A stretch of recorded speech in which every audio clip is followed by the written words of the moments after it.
একসময় যে বিপিএল ছিল উন্মাদনা আর নামি দামি ক্রিকেটারদের আগমন, আর এখন সেই বিপিএল জুড়েই রয়েছে শুধু হতাশা আর ভোগান্তির নাম। বিশ্বের বিভিন্ন ফ্র্যাঞ্চাইজি টুর্নামেন্ট থেকে বিপিএল পিছিয়ে যাওয়ার অন্যতম কারণ ক্রিকেটারদের পারিশ্রমিক না পাওয়া। ক্রিকেটারদের পারিশ্রমিক না পাওয়া অনেক দিন ধরেই বিপিএল এর আলোচ্য বিষয়। বিভিন্ন সময় বিভিন্ন কারণে বিপিএল এর ফ্র্যাঞ্চাইজি মালিকদের কাছে বিসিবির পাওনা মোট প্রায় 2,27,00,000 টাকা। বিপিএল এর 4 ফ্র্যাঞ্চাইজির কাছে বিসিবির মোট পাওনা 2,27,00,000 টাকা। সবচেয়ে বেশি দুর্বার রাজশাহীর কাছে 1,21,00,000 টাকা পাবে বাংলাদেশ ক্রিকেট বোর্ড। তালিকার 2 নম্বরে রয়েছে চিটাগাং কিংস। চিটাগাং কিংসের কাছে বিসিবির মোট পাওনা প্রায় 68 লক্ষ টাকা। আর তালিকার 3 নম্বরে রয়েছে মেগাস্টার শাকিব খানের দল ঢাকা ক্যাপিটালস। ঢাকা ক্যাপিটালসের কাছে বিসিবির মোট পাওনা প্রায় 30 লক্ষ টাকা।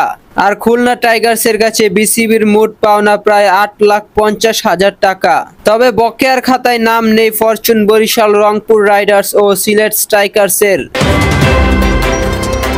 কিছুদিন আগেই বকেয়া টাকা পরিশোধের জন্য আইনি নোটিশ দিয়েছিল Bangladesh cricket board. Chittagong kings জানিয়েছে আগের বোর্ডের বিসিবি প্রধানের সাথে বসে তারা বকেয়ার বিষয়টি শেষ করেছিলেন।